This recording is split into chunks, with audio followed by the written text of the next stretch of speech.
Snow fell softly over Boston's historic North End, blanketing the cobblestone streets in white. It was early December, and the temperature had dipped well below freezing. Carolyn Adams pulled her tattered dark green coat tighter. She'd found it 2 weeks earlier in a clothing donation bin near the Prudential Center. It was far too big for her, but at least it offered some shelter from the biting cold that mercilessly seeped through every layer. For 3 years, Caroline had lived on the streets. Sometimes she managed to find a spot in a homeless shelter, but usually she preferred her freedom, even if it meant sleeping in a makeshift shelter under the Zakim Bridge. She was 27 years old, but her face, etched with lines from stress and the harshness of life, made her appear at least a decade older. That evening, Caroline sat on a bench in Copley Square, watching tourists and Bostonians hurry home or duck into cafes to escape the cold. The majestic Trinity Church loomed over the square, illuminated by the holiday lights the city had put up in early December. Caroline stared at the colorful lights, trying to forget the hunger gnawing at her stomach. She hadn't eaten since the previous evening, when she'd been given leftovers from the owner of a small diner in the Back Bay. "Just 1 more hour, and I can go to Father Michael's for soup," she murmured to herself, knowing that a nearby church served a warm meal to the homeless every evening. Suddenly, her attention was drawn to a man in an elegant navy cashmere coat, striding purposefully across the square, talking on his phone. He was about 35 years old, with perfectly trimmed dark hair, and he exuded the kind of self-assurance that usually marked successful people. His shoes, which probably cost more than Caroline had seen in the last year, clicked rhythmically on the pavement. "No, Tom, I won't agree to those terms. Tell them to either increase their offer by 20% or we're pulling out of negotiations," he said in a firm voice, passing the bench where Caroline sat. "I have to go. I'm already late for dinner with the German investors." The man tucked his phone into his coat pocket and quickened his pace. He didn't notice that from the same pocket an elegant leather wallet slipped out, falling with a soft thud onto the cobblestones just 3 feet from where Caroline was sitting. Caroline immediately saw the fallen object. Her first instinct was to quickly snatch the wallet and disappear into the side streets of the North End. She thought of how much food she could buy with the contents of such an elegant wallet, how many nights she could spend in a cheap hostel instead of freezing under the bridge. But something held her back. Despite her difficult circumstances, Caroline still clung to certain principles. Her parents, before everything fell apart, had taught her honesty. "It's not yours, so don't take it," her mother's voice echoed in her head. She stood up from the bench and picked up the wallet. It was heavy, made of the highest quality leather. She opened it carefully and saw thick stacks of bills, several credit cards, and a business card. Alexander Karski, CEO, Karski Investments. Caroline closed the wallet and looked around. The man was already at the other end of the square, heading towards Boylston Street. "Sir," she yelled, moving after him. "Sir, you dropped something." Her voice was lost in the city's hustle. The man didn't hear her. Caroline quickened her pace, running across the square, ignoring the stares of passers-by who watched with surprise, a woman in a tattered, oversized coat chasing after an elegantly dressed man. "Sir, your wallet!" she shouted, getting closer to him. Alexander Karski stopped in front of the entrance to the exclusive Harvest restaurant and reached into his pocket for his wallet to tip the doorman. His face twisted in a look of panic when he didn't find his wallet in its usual place. "Sir," Caroline stopped next to him, panting heavily. "You dropped this back in the square." She held out the elegant wallet. Alexander looked at her in disbelief, then at the item in her hand. "My wallet," he said, taking it from her hands. He quickly opened it and checked the contents. Everything is here." He looked at her more closely. He saw the tattered coat, the ripped fingerless gloves, the tired face, and the tangled, long unwashed hair. He realized he was standing before a homeless person who, despite her own difficult situation, had chosen to return his wallet full of money.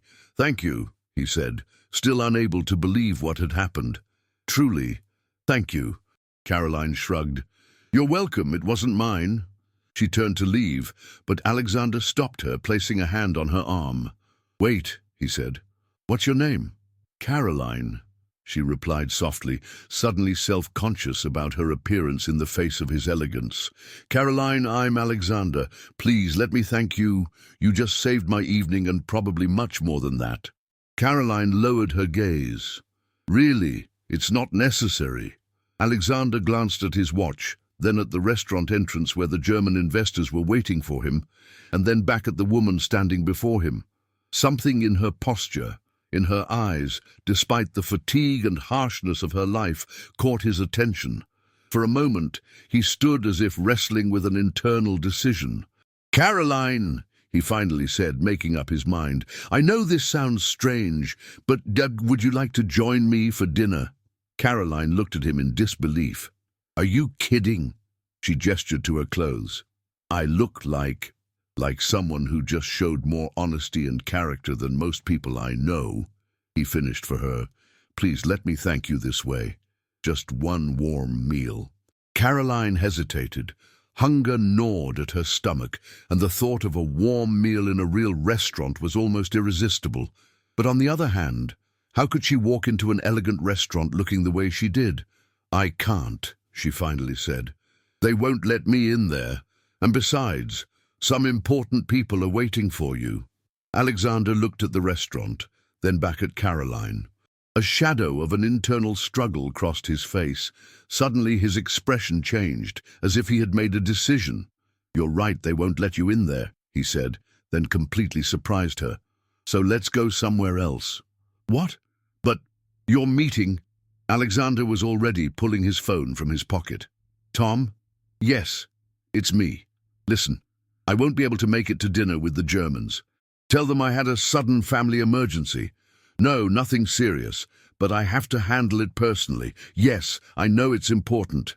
Take care of them. That's your job as vice president. I'll explain everything tomorrow. He hung up and put his phone away, ignoring its immediate ringing. Done, he said to a shocked Caroline. Now we can go to dinner wherever you like. But why? She asked, completely bewildered. Why are you cancelling an important meeting for someone like me?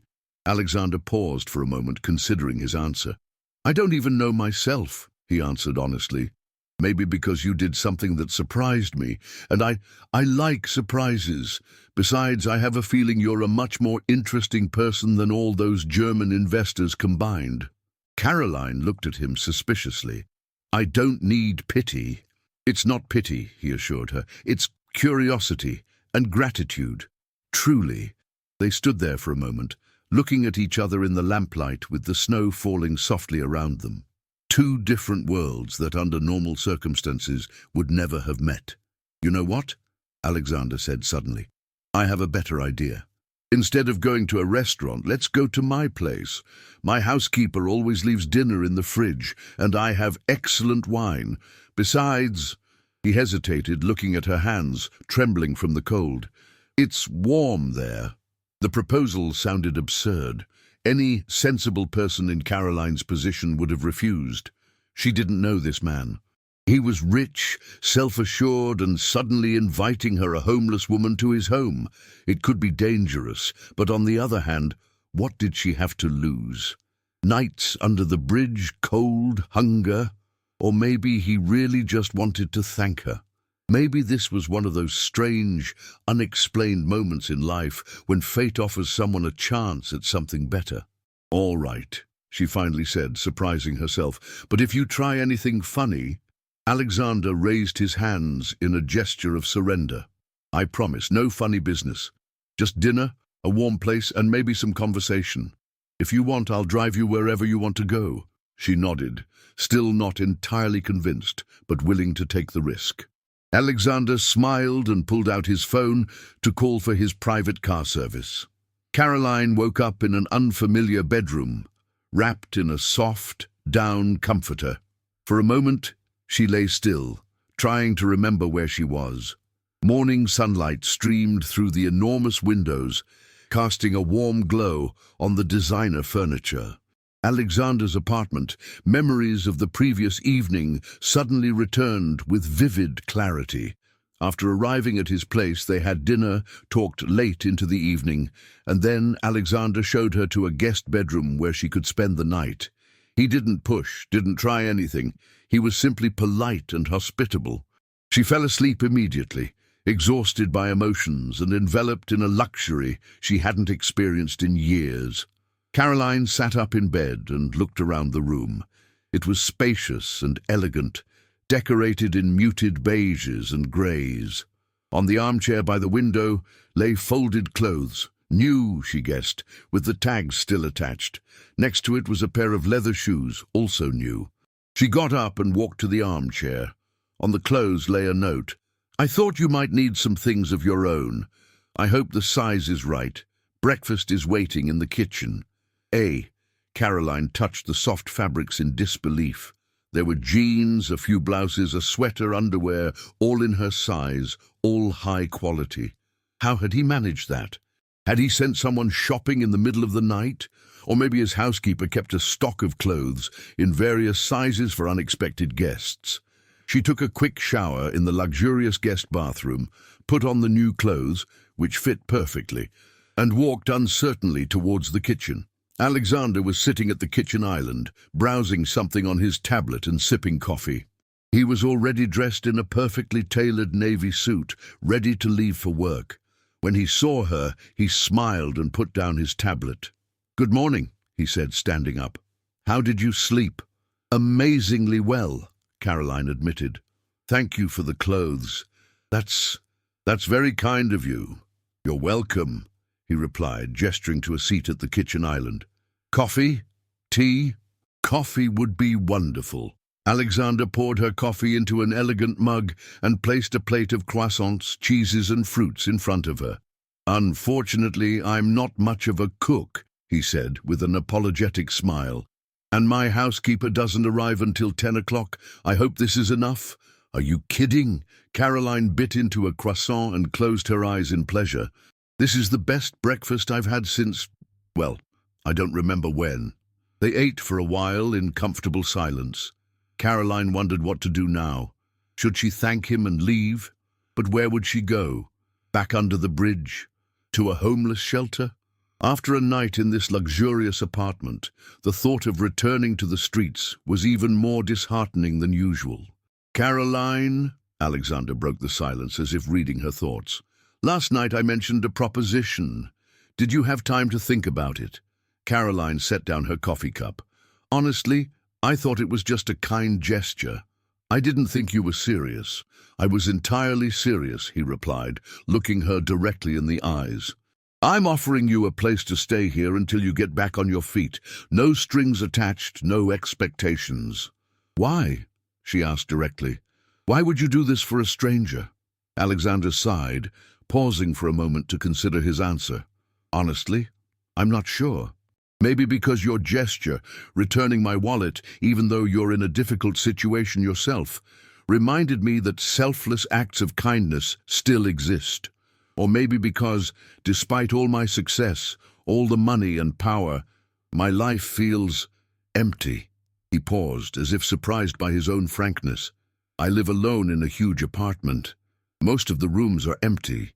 I work from morning till night, building an empire that holds no personal meaning for me.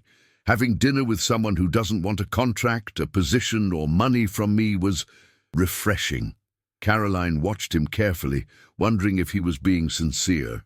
In his eyes, she saw what seemed to be genuine sadness, a loneliness he couldn't hide, even behind the facade of success. "So you want me to stay because you feel lonely?" she asked cautiously. "Not just because of that," he quickly replied. "I want to help you, truly. Yesterday you told me your story. You're an intelligent, educated person who's had a run of bad luck. You don't deserve to live on the streets. No one does." Caroline pushed her hair back from her face, considering his words. "Let's say I agree.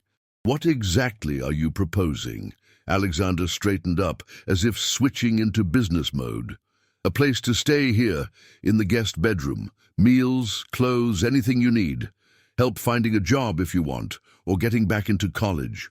All at my expense, with no obligations from your side. And in return, he hesitated. Honest conversation now and then. Maybe dinner together once in a while when I'm not too busy with work, that's all.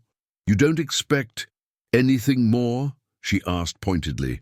Absolutely not, he said firmly. If you ever feel uncomfortable, you can leave. No questions asked, no repercussions. Caroline looked at him for a long moment, trying to gauge his sincerity. It sounded too good to be true. Yet the man sitting across from her seemed genuinely sincere. Maybe there really were people who helped selflessly. Or maybe he was just a lonely millionaire buying himself companionship. Either way, what did she have to lose? All right, she finally said, I'll stay. For now, we'll see how it goes. Alexander's face lit up with a smile. Great, I'm really glad. He glanced at his watch and his smile faded slightly. Unfortunately, I have to rush to the office. I'll be late for a board meeting, and after cancelling dinner with the Germans yesterday, my vice president is probably already planning a coup. He stood up and picked up his briefcase. Make yourself at home. Sophie, my housekeeper, will arrive at 10 o'clock. I've told her you'll be staying here for a while. She'll help you with anything you need. She's a bit formal, but she has a good heart. Caroline nodded, still somewhat overwhelmed by the situation. Thank you, Alexander. I really don't know what to say. You don't have to say anything, he replied, heading towards the exit. Just be yourself. That'll be enough. And with those words, he left, leaving Caroline alone in the enormous, luxurious apartment that had suddenly become her temporary home. For a few minutes, she sat motionless, trying to process what had just happened. Had she really agreed to live with a stranger? Was this madness, or perhaps the greatest chance that could have ever come her way? She stood up and walked to the panoramic windows, which offered a view of the Charles River and the Boston skyline. The city was waking up. People hurried to work. Cars glided along the streets. Somewhere out there, under the Zakim Bridge, was her makeshift shelter. A few blankets, a backpack with a handful of personal items, a cardboard box serving as a makeshift roof. Everything she owned, everything her life had been for the last 3 years. She ran her hand over the smooth glass, leaving a trace. From the street below, the muffled hum of the city reached her. But up here, on the high floor, there was an almost ethereal silence, as if she were in another world, separated from the dirt, cold and hunger that had been her daily reality. Precisely at 10 o'clock, the doorbell rang. Caroline jumped, startled from her thoughts. The door opened, and an older woman with grey hair pulled back in a neat bun entered the apartment. She wore a simple grey suit and carried a large tote bag. "Good morning," the woman said, measuring Caroline with a keen look. "I'm Sophie Matthews, Mr. Karski's housekeeper, and you must be Caroline." "Yes," Caroline replied, suddenly aware of how strange this situation must seem. "Nice to meet you." Sophie nodded, still observing her with a mixture of curiosity and reserve. "Mr. Alexander told me you'd be staying here for a while. I am to prepare the guest room, purchase anything you might need, and generally ensure your comfort." Her tone was professional, but Caroline detected a hint of disapproval. She didn't blame her. What must this woman be thinking? That Alexander had brought some girl from the streets home? That she was his latest plaything? "That's very kind of you," Caroline said, trying to sound confident. "But I really don't want to cause any trouble." "It's no trouble at all," Sophie replied, setting down her bag. "It's my job. Mr. Alexander also asked me to help you put together a wardrobe. I've prepared a list of essential items, but I'd prefer to consult with you on sizes and preferences." Caroline felt her cheeks flush. "Really, that's not necessary. The clothes I already received are more than enough." Sophie raised an eyebrow. "A few basic items are not enough if you are to live here. You will need a proper wardrobe. Mr. Alexander was very clear on this point." Caroline sighed, giving in. Clearly, she had no choice. "All right. Thank you." For the next few hours, Caroline worked with Sophie, who meticulously created a list of everything she might need, from undergarments to a winter coat. The housekeeper asked practical questions about sizes, color preferences, and style, jotting everything down in a small notebook. "Mr. Alexander mentioned you studied architecture?"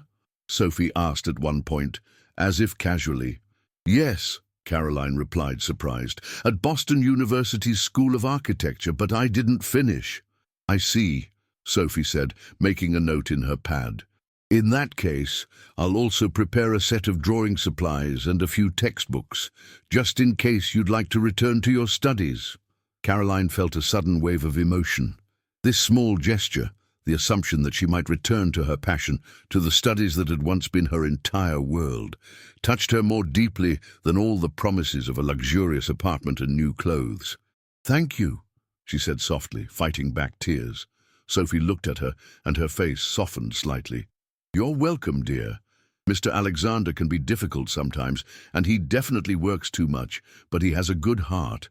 If he's decided to help you, it means he sees something special in you."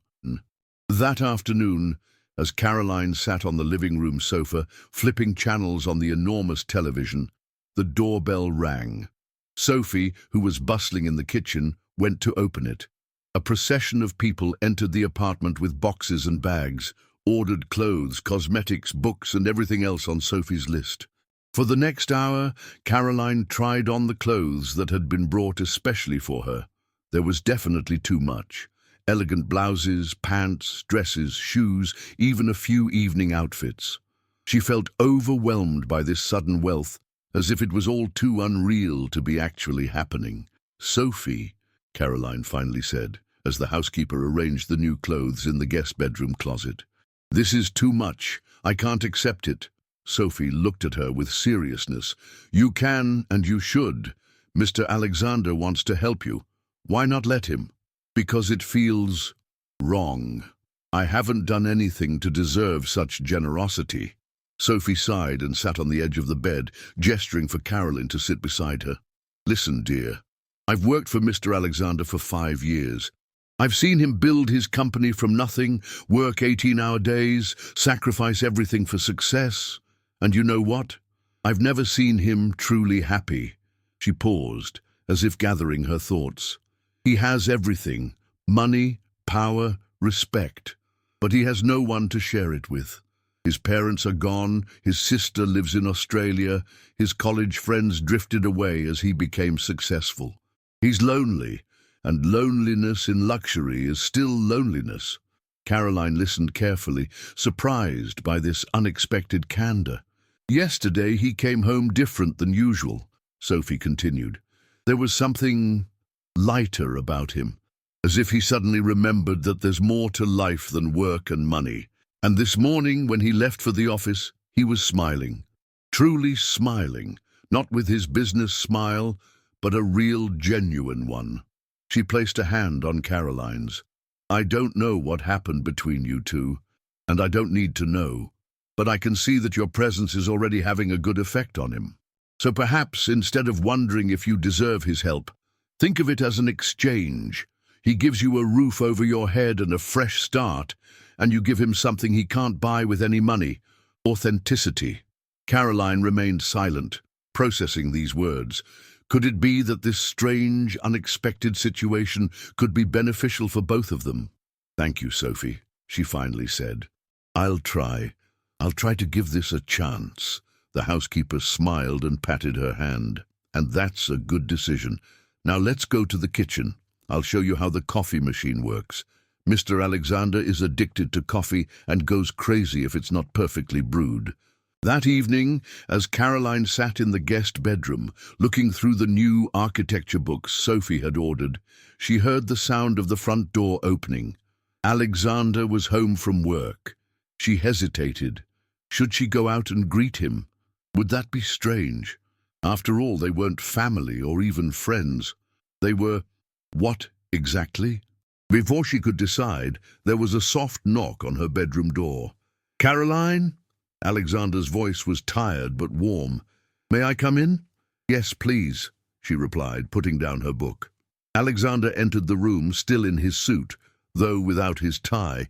He looked exhausted. There were shadows under his eyes and a furrow between his brows that betrayed a long, stressful day. "How was your day?" he asked, standing in the doorway. "I see Sophie took care of everything."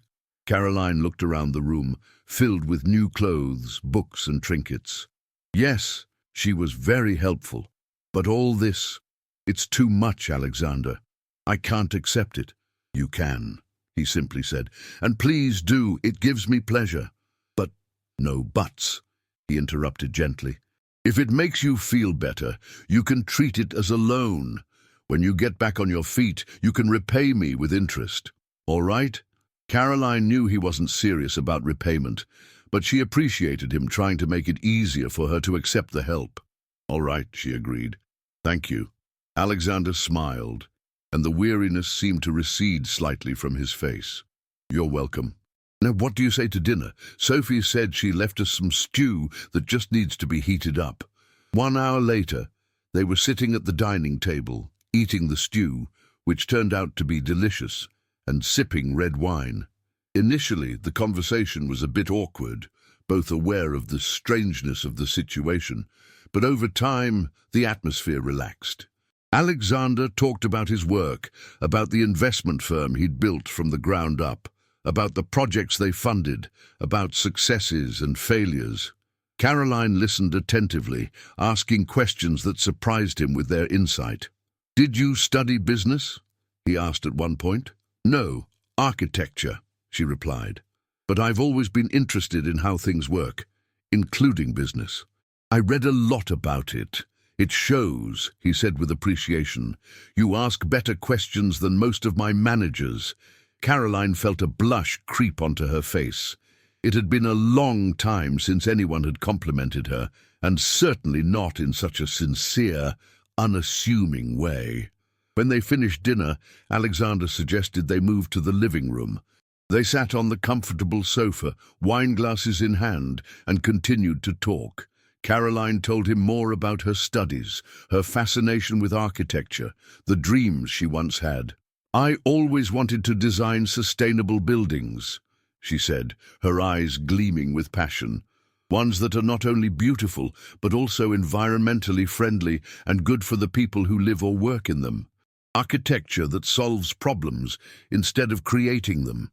"That's a beautiful vision," Alexander said, looking at her with interest, "and still very achievable." "Maybe," Caroline sighed, "but first I'd have to go back to college, finish my degree, get experience. And what's stopping you?" "Life," she replied with a touch of bitterness. "Tuition, living expenses, time.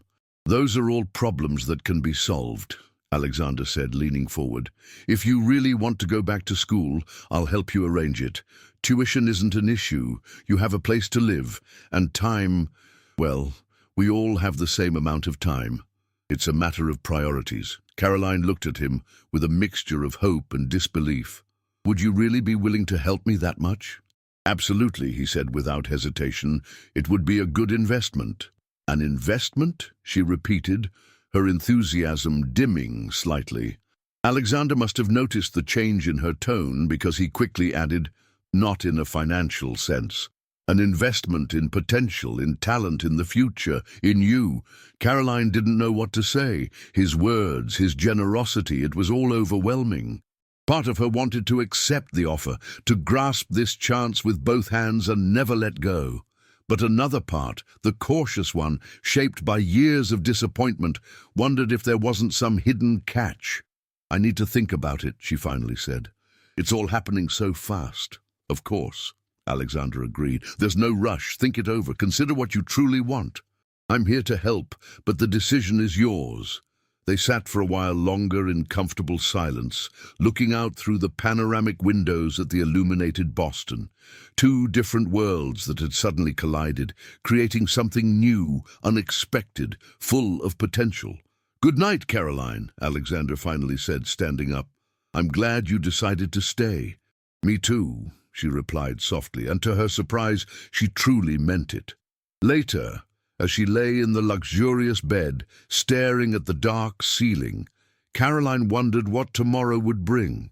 Was it all too good to be true? Was this strange, unexpected turn in her life the beginning of something better, or just a brief stop before returning to a harsh reality? She didn't know the answer, but for the first time in years, she felt something she had almost forgotten: hope. 1 week had passed since the day Caroline returned Alexander's wallet and unexpectedly moved into his apartment. 7 days that had completely changed her perspective and brought back a long-forgotten sense of normalcy. Every morning, Alexander left early for work, leaving her a short note on the kitchen table, usually wishing her a good day or letting her know if he'd be back for dinner. Sophie arrived every day at 10 o'clock, taking care of the apartment and keeping Caroline company for a few hours. Initially, Caroline felt awkward, unsure how to fill her time in an unfamiliar apartment. But she quickly established a routine. In the mornings, she read architecture books she found in Alexander's library. In the afternoons, she took long walks around the neighborhood, and in the evenings, she prepared dinner if Alexander was due home. That morning, Caroline sat at the dining table, browsing architectural magazines and making notes. In front of her lay a sketchbook she had bought during her walk yesterday, the first purchase she had made with money received from Alexander. She still felt uneasy accepting his generosity, but he had convinced her to view it as an investment in her future. The front door opened, and Sophie entered the apartment, as punctual as ever.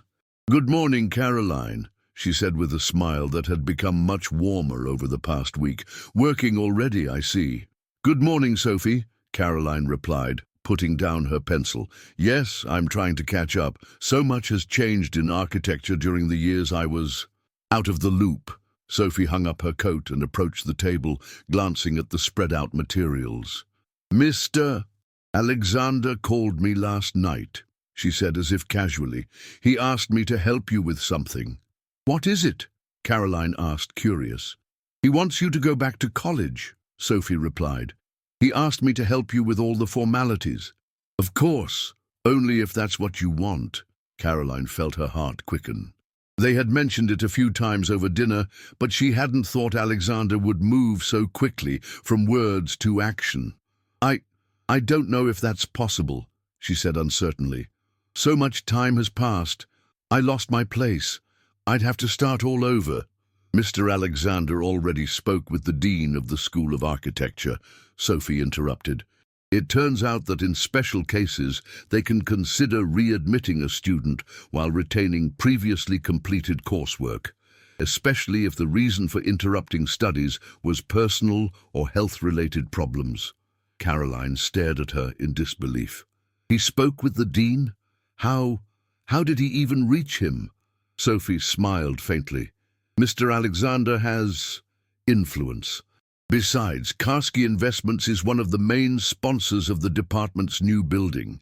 "Of course," Caroline muttered, unsure whether to feel grateful or irritated. On one hand, she was touched that he had gotten so involved. On the other, she didn't want him using his influence and money to open doors for her that she hadn't earned. "Don't worry," Sophie said, as if reading her mind. "It's not about buying favors. You'll have to go through the normal application process, take exams, prove you deserve to return. Mr. Alexander just ensured someone would consider your case instead of automatically rejecting your application." That sounded more reasonable. Caroline breathed a sigh of relief. "So what now? What do I need to do?" "First, we need to gather your documents," Sophie said, sitting beside her. "We'll need your academic transcript, if you still have it, a form of ID, an application for readmission." "My transcript?" Caroline mused. "I think I still have it. It's in my backpack, which I left under the bridge." Sophie looked at her with a serious expression. "Perhaps we should retrieve it." "Along with the rest of your belongings?" Caroline hesitated. The thought of returning under the bridge to the place that had been her home for 3 years brought mixed feelings. On one hand, she wanted to cut ties with that life. On the other, she still had a few precious items there. A photograph of her parents, a diary, a few trinkets that reminded her of who she was before everything fell apart. "Yes," she finally said, "I should do that." 1 hour later, Caroline and Sophie got out of a taxi near the Zakim Bridge. Caroline led the way, walking down a narrow path towards the bridge pillar where her makeshift shelter had been. The spot was untouched. Her backpack, a few blankets, the cardboard that had shielded her from the rain. Everything was exactly as she had left it 1 week ago when she got into Alexander's car, completely unaware of how much her life was about to change. "You lived here?" Sophie asked softly, looking around. "Yes," Caroline simply replied, kneeling to check the contents of her backpack. Everything was there, her academic transcript, documents, photos, a few changes of clothes. How could you stand it here?" Sophie's voice trembled slightly. "Especially in winter." Caroline shrugged, packing her belongings. "You get used to anything. It's not pleasant, but you survive. There are people in much worse situations." Sophie shook her head, clearly moved. "I don't know if I could have." "You have incredible strength, Caroline." Caroline looked at her in surprise. She had never thought of herself that way. Survival didn't seem like strength to her, rather a necessity, an instinct we all possess. "Thank you," she said softly, slinging her backpack over her shoulder. "We can go now." As they rode back to the apartment in the taxi, Caroline stared out the window, watching the streets pass by. Boston had always been her home, but for the last few years she had felt like a stranger in it, an intruder who had no right to enjoy its beauty and opportunities. Now slowly she was starting to feel like a part of it again. "What time is Mr. Alexander returning today?" Sophie asked, breaking the silence. "He said he'd be home for dinner," Caroline replied. "Probably around 8 o'clock. "Excellent." Sophie smiled mysteriously. "I have an idea. Let's prepare something special for him." "What do you have in mind?" "A celebratory dinner. I'll cook his favorite dishes, and you can set the table, get the apartment ready. He deserves a thank you for everything he's doing for you, don't you think?" Caroline felt a sudden pang of remorse. All week she had been benefiting from Alexander's hospitality, his generosity, and she hadn't even thought to thank him in any way. "You're right," she agreed eagerly. "That's a great idea." After returning to the apartment, they got to work. Sophie took over the kitchen, preparing exquisite dishes: beef carpaccio for an appetizer, cream of asparagus soup, roasted duck with apple stuffing as the main course, and chocolate mousse for dessert. All of Alexander's favorite dishes, as the housekeeper assured her. Caroline, meanwhile, took care of the rest. She set the dining table using the finest china and silver she found in the sideboard. She bought fresh flowers and arranged them in an elegant vase in the center of the table. She set up mood lighting, quietly playing classical music in the background, everything to create an atmosphere of gratitude and appreciation. By 7:30 in the evening, everything was ready. Sophie, pleased with the results of their work, said goodbye and left, leaving Caroline alone. The young woman went to her bedroom to change. She chose one of the new dresses, a simple navy blue one with a subtle neckline. She didn't want to overdo it, but she wanted to look elegant for this special occasion. Precisely at 8 o'clock, the sound of the front door opening echoed through the apartment. Alexander was home from work. "Caroline," he called from the hallway. "Are you here?" She emerged from the bedroom, smiling faintly. "Welcome home. How was your day?" Alexander froze for a moment, seeing her in the dress, her hair styled in an elegant bun, with subtle makeup that enhanced her green eyes. "You look beautiful," he said, genuine surprise in his voice. "Thank you," she replied, feeling her cheeks flush. "I have a surprise for you." She led him to the dining room, where the set table, flickering candles, and a bottle of wine already breathing awaited. "What is all this?" Alexander began, clearly taken aback. "It's a thank you," Caroline interrupted him. "For everything you've done for me. For a roof over my head. For clothes. For the chance to go back to college. For believing in me." Alexander looked at her for a long moment, something she couldn't quite decipher in his eyes. A mixture of emotion, surprise, and something deeper still. "You don't have to thank me," he said softly. "I know," she replied, "but I want to. Please, sit." "Sophie prepared your favorite dishes. Dinner unfolded in an exceptionally pleasant atmosphere. They talked freely, laughed, savoring the excellent food and wine. Caroline noticed Alexander gradually relaxing, taking off his jacket, loosening his tie, allowing himself a spontaneous laugh. He seemed like a different person than the rigid businessman he was day to day. "So, you spoke with the dean of my department?" Caroline finally asked as they ate dessert. Alexander looked at her over his wineglass. "Sophie told you?" "Yes. We went under the bridge today to retrieve my documents, including my transcript." "Oh," he said softly. "And how was that?" "Going back there," Caroline mused. "Strange. Like visiting a place from another life. A life that isn't mine anymore." "And it won't be," Alexander assured her. "You'll never go back there, Caroline, I promise." His tone was so firm, so full of determination, that she felt a sudden surge of emotion. "Why?" she asked softly. "Why do you care so much? Why do you want to help me so much?" Alexander set down his fork and looked her directly in the eyes. "Do you remember what I told you 1 week ago? That your gesture, returning my wallet, reminded me that selfless acts of kindness still exist?" She nodded. "That was true, but not the whole truth," he continued. "The truth is, for years I've lived in a world where everything has a price, where every relationship is a transaction, where people approach me only because they want something from me. It's exhausting." He paused, taking a sip of wine.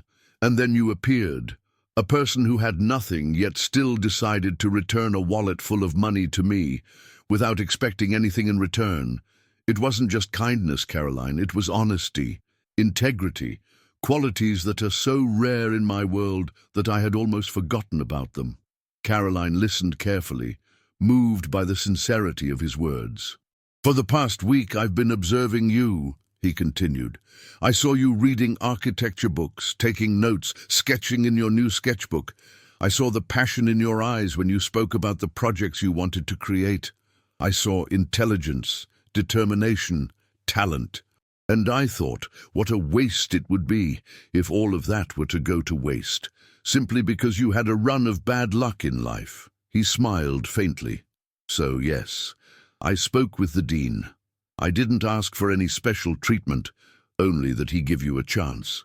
That he consider your application instead of automatically rejecting it due to a long break in your studies. The rest is up to you. You have to prove you deserve to return, but I believe you can do it." Caroline felt tears well up in her eyes. No one, for a very long time, had believed in her so strongly. No one had seen the potential in her that she herself had almost stopped seeing. "Thank you," she said softly, trying to control her emotions. "I don't know what else to say." "You don't have to say anything," he replied, reaching across the table to gently touch her hand. "Just don't waste this chance. Not for me, for yourself." His touch was warm and comforting. For a moment they sat in silence, connected by that simple, meaningful gesture. Finally, Alexander withdrew his hand and smiled, as if wanting to lighten the tense atmosphere. "And now may I ask for another helping of that excellent chocolate mousse?" Sophie outdid herself. The rest of the evening passed in lighter conversation. They moved to the living room, where over another glass of wine, Alexander told amusing anecdotes from his work, and Caroline shared memories from her college days. It was the first evening she felt completely at ease in his presence, not like a homeless person he had given shelter to, but like an equal, like a friend? Yes, that felt like the right word. Slowly, unexpectedly, they were becoming friends. When Alexander yawned discreetly around midnight, Caroline smiled and stood up. "We should probably head to bed. You've had a long day." "You too," he replied, also standing. "Thank you for this evening, Caroline. It was nice." "It was nice for me too," she said sincerely. "Good night, Alexander." "Good night, Caroline." For a moment they stood facing each other, as if neither wanted the evening to end. Finally, Caroline turned and walked towards her bedroom, feeling his gaze on her back until she closed the door behind her. That night, lying in bed, Caroline couldn't fall asleep for a long time. She thought about everything Alexander had said, about his belief in her, about the chance he was giving her, about how in just 1 week her life had completely changed. From homelessness to a luxurious apartment, from despair to new opportunities. But most of all, she thought about the moment he touched her hand at the table, about the warmth of his skin, about the spark that had passed between them, about a feeling she couldn't name, but which brought her both excitement and unease. Was it possible she was starting to feel something more than just gratitude towards Alexander? And if so, was it right? Wouldn't it complicate an already complicated situation? With these questions swirling in her head, Caroline finally drifted into a restless sleep. The next morning, Caroline woke up earlier than usual. She had a strange feeling that this day would be important, a turning point. She took a quick shower, dressed in some of her new clothes, simple black pants and a white blouse, and went to the kitchen. To her surprise, Alexander was still home, sitting at the kitchen island, drinking coffee and reading the news on his tablet. "Good morning," she said, entering the kitchen. "I thought you'd already left for work." Alexander looked up and smiled. "Good morning. No, I have a few meetings outside the office today, so I decided to start the day a bit later. Coffee?" "Please," she replied, sitting across from him. Alexander poured her coffee into a mug and offered her milk and sugar. "How did you sleep?" "Well," she lied, not wanting to admit she'd been awake for a long time thinking about him. "And you?" "Well, too," he replied, though she noticed a shadow in his eyes that suggested he might also not be telling the whole truth. "I have a surprise for you." "A surprise?" she repeated, taking a sip of coffee. "What kind?" "A meeting with the Dean of the School of Architecture," he said, watching her reaction. "Today at 2 o'clock, if you want to, of course." Caroline nearly choked on her coffee. "Today? So soon?" "Yes," he confirmed. "Dean Miller agreed to see you and discuss the possibilities of your returning to your studies. It's just an initial conversation, nothing formal, but it's a good start." Caroline felt her heart race with a mixture of excitement and fear. I don't know if I'm ready. What should I say? How should I dress? And what if—" "Calm down," Alexander interrupted gently. "It's just a conversation. Be yourself, be honest. Tell your story, show your sketches, prove that you still have a passion for architecture. That's all." She took a deep breath, trying to control her nerves. "All right, I'll try." "Great," Alexander smiled. "I've reserved a taxi for you for 1:30 in the afternoon. Unfortunately, I can't accompany you. I have an important meeting with investors, but I'll be rooting for you." "Thank you," she said, still trying to process the unexpected news. "For everything." Alexander glanced at his watch and stood up. "I have to go now. Good luck with the meeting. You'll do great, I know it." He leaned in and, to her surprise, kissed her lightly on the forehead, a brief, friendly gesture that nonetheless made her heart beat faster. "See you tonight," he said, leaving the kitchen. Caroline sat motionless, listening as the front door closed behind him. She touched her forehead with her hand, where she could still feel the warmth of his lips. What was happening?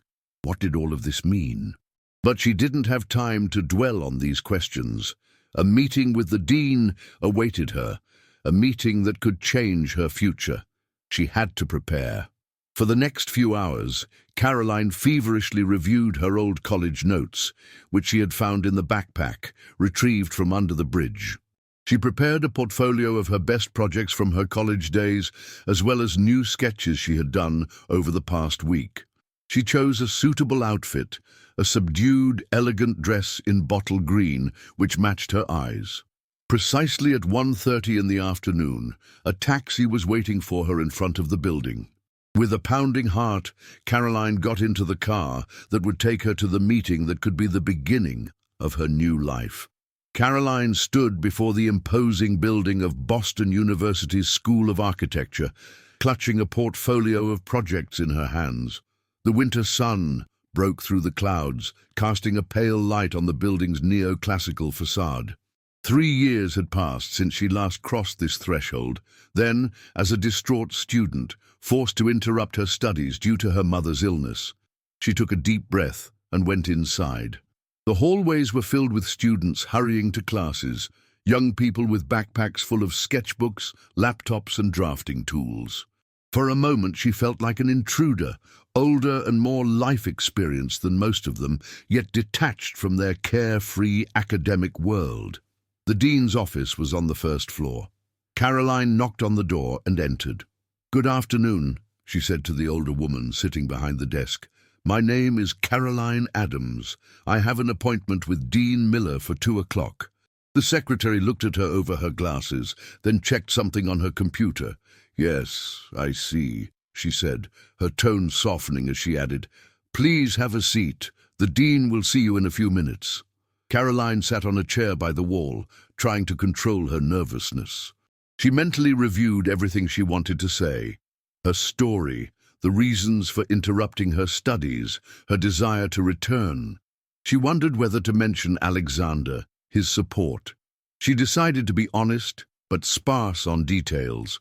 She didn't want the dean to think she was returning to college simply because she had found a wealthy sponsor. "Miss Adams?" The secretary's voice pulled her from her thoughts. "The dean is ready for you." Caroline stood up, straightened her dress, and entered the dean's office. Dean Miller, a man in his 60s with grey hair and a penetrating gaze, rose from behind his desk to greet her. "Miss Adams, it's a pleasure to meet you," he said, gesturing to a chair across from his desk. "Please, have a seat." "Thank you for making time for me, Dean Miller," she replied, sitting down. "Well, when Alexander Karski calls personally about a former student, it's hard to refuse," he said with a faint smile. "But rest assured, I'm not here to do favors. I'm here to assess if you're ready to return to your studies and if it's worth giving you that chance." Caroline appreciated his honesty. "I understand, and I don't expect special treatment. I just want the chance to prove I deserve to come back." The dean nodded and opened a file lying before him. "I have your records here. You were a good student before. Your break, high grades, positive feedback from professors. What happened?" For the next few minutes, Caroline recounted her story, her mother's illness, the need to return to her family home, the financial difficulties that eventually led her to homelessness. She spoke honestly, not trying to elicit pity, presenting the facts as they were. "And now," the dean asked when she finished, "what has changed?" "Now I have support," she replied. "I have a place to live. I have the means to pay tuition. But most importantly, I have determination. I never stopped dreaming of becoming an architect. Even while living on the streets, I sketched, I planned, I studied whenever I could." She opened the portfolio she had brought and took out several sketches. "These are projects I've created over the last few years.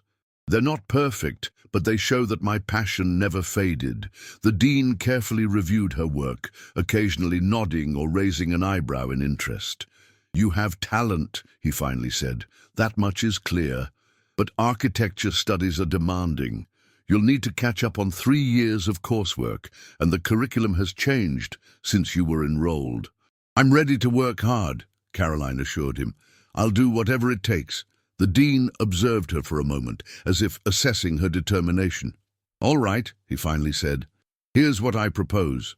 You can re-enter your 3rd year of studies, but you will need to pass supplementary exams in subjects that have been added to the curriculum in the interim. This will take an additional semester, but if you are as determined as you claim, it shouldn't be an issue." Caroline felt relief and joy spread through her body. "Thank you, Dean Miller. I won't let you down." "I hope so," he replied, closing her file. "Now, for the technical details. You'll need to submit an official application for readmission, provide all required documents, and pay 1 semester's tuition up front. If everything is in order, you can start classes next week." "Next week?" Caroline couldn't hide her surprise. "So soon? The semester has already begun," the dean reminded her. "The sooner you join, the less you'll have to catch up on, unless that's a problem." No, she quickly assured him. "That's perfect, thank you." As she left the dean's office, Caroline felt as if she was floating a few inches above the ground. She had done it. She had a chance to return to college, finish her education, realize her dream of becoming an architect. It was almost too good to be true. Her first impulse was to call Alexander to share the good news. But she didn't have a phone. Another thing she needed to think about if she was going to return to a normal life. She exited the university building and headed towards the bus stop. She was supposed to take a taxi back, but suddenly she wanted to walk through the city, feel its rhythm, see familiar places with new eyes. Her eyes teared up from the cold wind, but she didn't mind. These tears were partly tears of happiness. When she returned to Alexander's apartment, it was already past 5 o'clock in the afternoon. To her surprise, she found him home, sitting in the living room with his laptop on his lap. "Alexander," she said, surprised. "I thought you'd be at work late." He looked up and smiled, seeing her. "I came back early. I wanted to know how the meeting with the dean went." His concern touched her. She set down her project portfolio and sat next to him on the sofa, unable to suppress a wide smile. "He took me back," she said excitedly. "I can return for my 3rd year. I just need to pass a few additional exams. I start next week." "That's wonderful." Alexander put down his laptop and spontaneously wrapped his arms around her. "I knew you could do it. I'm proud of you." His embrace was warm and strong. Caroline felt her heart race and her cheeks flush. For a moment, they held each other, basking in her success. Finally, Alexander pulled back, still holding her by the shoulders. "This calls for a celebration," he said. "What do you say to dinner at a restaurant? Just you and me, celebrating your new beginning." "I'd love to," she replied sincerely. "Just give me half an hour to change." 1 hour later, they were sitting at a table in an elegant restaurant with a view of the Charles River. Alexander ordered champagne to toast her success. "To new beginnings," he said, raising his glass. "And to a brilliant architect-to-be," Caroline smiled, clinking her glass against his. "To new beginnings, and to a friend without whom none of this would be possible." They drank champagne, ate exquisite dishes, and talked about her college plans, about the projects she wanted to realize, about the dreams that suddenly seemed within reach again. "You know," Alexander said at one point, "my firm invests in several development projects. Perhaps when you finish your degree, we could work together." "Really?" she asked, surprised. "Yes. We're always looking for talented architects with an innovative approach, and you, with your life experience, have a unique perspective. I think you could bring a lot to our projects." Caroline felt a sudden rush of gratitude. This man had not only helped her return to college, but was already thinking about her professional future. "Thank you," she said softly. "But first, I need to finish my degree. One step at a time." "Of course," he agreed with a smile. "No rush. You have time." "You have." As they walked home, strolling along the Charles River despite the chilly evening, Caroline felt happier than she had in years. She had a roof over her head, the prospect of an education, a potential professional future, and she had someone by her side who believed in her. Alexander walked beside her, telling an amusing anecdote from his work. In the lamplight, his face seemed younger, more relaxed. She noticed that when he was with her, he looked at his phone less often, mentioned work less frequently. As if in her company, he found a moment of respite from the pressures of his professional life. At one point, their hands accidentally brushed. Instead of pulling his hand away, Alexander gently laced his fingers with hers. He didn't comment on the gesture, didn't break his story. He simply held her hand, as if it were the most natural thing in the world. Caroline felt warmth spreading through her entire body, despite the cold wind blowing from the river. She didn't know what it all meant, where they were headed, but in that moment, she didn't want to think about it. She just wanted to enjoy the moment, this moment of happiness she never expected to experience again. When they reached the apartment, still holding hands, Caroline knew she was stepping into unknown territory. Her relationship with Alexander had evolved, from a chance encounter, through gratitude, friendship to... what? She wasn't sure. but she was ready to find out. The first week of classes at the university was both exciting and exhausting for Caroline. She returned to a world that was once so familiar, yet now seemed both known and foreign. Technologies had changed, design methods had evolved, even the classroom layout was different from 3 years ago. But the fundamentals remained the same. A love for architecture, a desire to create spaces that would serve people and respect the environment. The students in her year were younger, full of energy and inexhaustible enthusiasm. Initially, she looked at them with a distance, aware of the chasm of experience that separated them. But she quickly discovered that her maturity and life experiences gave her a unique perspective, which was appreciated by both professors and classmates. "Your homeless shelter project is exceptional," Professor Jenkins told her after her first assignment presentation. "It shows an authentic understanding of user needs. Where do you draw that insight from?" Caroline hesitated. She could have come up with something neutral, but she decided on honesty. "From my own experience, Professor, I was homeless for 3 years. Silence fell in the room. The professor looked at her with a mixture of surprise and respect. "That's remarkable," he finally said, "and very brave of you to share that. Your experience is a resource that can significantly enrich your work as an architect." From that moment, something shifted. She stopped hiding her past, began openly speaking about her experiences when it was relevant to the discussion. Her honesty earned her the respect of her classmates and the attention of her professors. Slowly, she was finding her place. In the evenings, she returned to Alexander's apartment, which she increasingly thought of as home, tired but happy. She told him about her classes, her projects, her challenges. He listened with genuine interest, asked questions, shared his thoughts. Their relationship evolved so naturally that Caroline barely noticed when they started spending more time together. Weekend breakfasts stretched into lunch. Evening conversations lasted late into the night.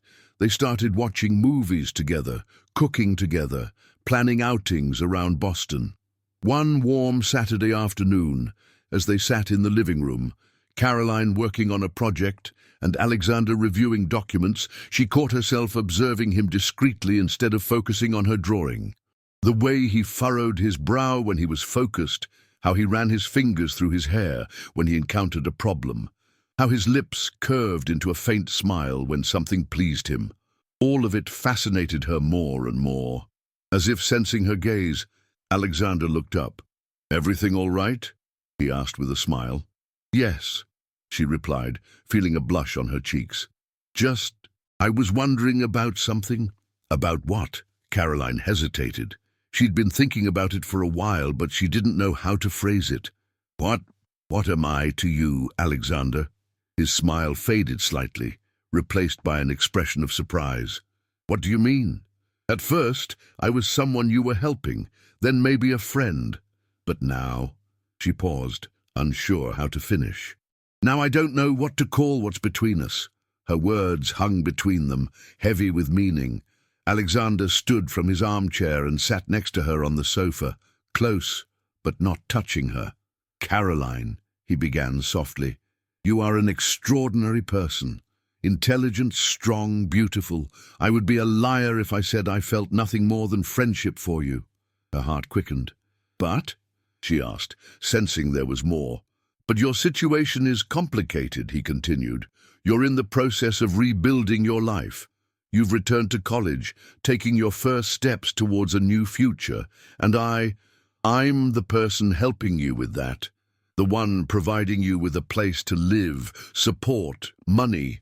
I'm afraid that if we try to be something more now, it will upset the balance between us." Caroline felt a pang of disappointment, but she understood his concerns. She had them herself. "Do you think I feel what I feel for you only out of gratitude?" she asked softly. "I don't know," he replied honestly, "but I don't want to risk that being the case. I don't want you to ever think I took advantage of your situation. Your gratitude Caroline understood. His concern stemmed from his respect for her, from his care for her well-being. "What if we wait?" she suggested. "What if we give ourselves time to get to know each other better, for my life to stabilize? Maybe then—" Alexander smiled, and a spark of hope appeared in his eyes. "Maybe then," he agreed. "When you are truly independent, when your life is entirely your own, then we can revisit this conversation. If you still want to." "I will," she said with conviction. "I'm certain of it."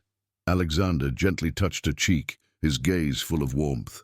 "Me too," he said softly, "but there's no rush. We have time." This conversation, instead of creating distance between them, brought them even closer. They established boundaries, expressed their feelings, but decided to wait until Caroline was firmly on her own feet, until their relationship was based on equality, not on gratitude and dependence. Summer turned to autumn, and Caroline's life became increasingly stable. At college, she was excelling. Her projects earned recognition from professors, and she herself found a group of friends with whom she shared a passion for architecture. Maggie's visit, though initially awkward, brought unexpected benefits. Alexander's sister, after her initial reserve, recognized Caroline's talent and the sincerity of her intentions. Before returning to Australia, she offered her an internship at a reputable architectural firm in Sydney upon graduation. "You have a unique perspective," Maggie said. "Your experiences give you an understanding of people's needs that many architects lack." Caroline's relationship with Alexander deepened, though they still maintained their agreed-upon boundaries. They spent weekends together, talked late into the night, shared dreams and concerns. Unspoken feelings hung between them, but both respected the decision to wait. The breakthrough came in December, exactly 1 year after their first meeting. Caroline, walking to class, noticed a familiar figure sitting on a bench in Copley Square. An older woman in a tattered coat, trying to warm her hands by rubbing them together. "Mrs. Helen?" she asked, approaching closer. The woman looked at her, and recognition slowly dawned in her eyes. "Caroline, is that really you? You look different." "A lot has changed," Caroline admitted, sitting beside her. "And how are you doing?" "Same as always," the woman sighed, "just trying to survive day by day." They talked for a while, Caroline telling her about returning to college, omitting details about Alexander. As they said goodbye, Caroline made an impulsive decision. "I have an idea," she said. "I need some help with a project. Could you come to the School of Architecture tomorrow? I'll pay you for your time." The next day, to Caroline's surprise, Mrs. Helen indeed showed up. Over the next few weeks, Caroline conducted a series of interviews with her and other homeless individuals, which became the basis for her new project. A concept for an innovative shelter that would not only provide a roof over their heads, but also restore dignity and independence. The project won first prize in a city-wide competition. Soon, the mayor of Boston announced that Caroline's concept would be realized, and she herself would serve as a consultant during its construction. That evening, when she returned to the apartment with news of her win, Alexander was waiting for her with champagne and dinner.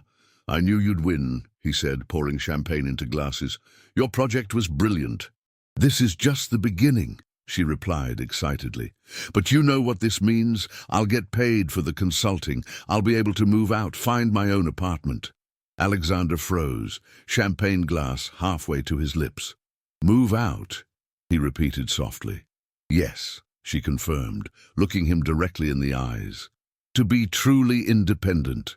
Remember our conversation? About waiting until I was on my own 2 feet?" Alexander set down the glass, and a flicker of understanding appeared in his eyes. "I remember," he said softly. "Every word." "That time has come," Caroline said, walking towards him. "I'm going back to the same place where I found your wallet. This time as an architect who will help change the lives of people like I once was." Full circle. She stood before him, so close she could feel the warmth of his body. "I love you, Alexander," she simply said. "Not out of gratitude, not out of obligation, I love you for who you are, for your kindness, your patience, your respect. And now that I can finally say this from a position of equality with you, I ask, will you be with me?" Alexander looked at her for a long moment, disbelief, hope, and joy mingling in his eyes. "I love you, Caroline," he replied, taking her face in his hands. "I've loved you for months, and yes, I want to be with you, as equals." Their first kiss was tender, full of affection and the promise of a future they chose together, consciously, as two independent individuals connected not by obligation or gratitude, but by love. 2 years later, as the first shelter built according to Caroline's design welcomed its residents, she and Alexander stood together in front of the building, holding hands. Their lives had taken on a new dimension. Caroline, now with her architecture degree, worked on further social projects, and Alexander redirected some of his firm's investments into social housing. "You changed my life," Alexander said softly, squeezing her hand. "You showed me that there are values more important than success and money." "And you changed mine," she replied, resting her head on his shoulder. "You gave me a chance when I needed it most. You believed in me when I had stopped believing in myself." They watched as the shelter's new residents crossed its thresholds, people whom fate had not favored, but who were now receiving a new chance, just as Caroline once had. "I'll always remember the moment you returned my wallet," Alexander said. "That one gesture of honesty that changed everything. One gesture that brought us together," Caroline added, "and for which I will be grateful for the rest of my life." They stood before the entrance to the shelter, ready to welcome its new residents, ready to help them start anew, just as fate had once helped Caroline when she needed it most. In this way, the circle of good was completed, and their shared journey was just beginning.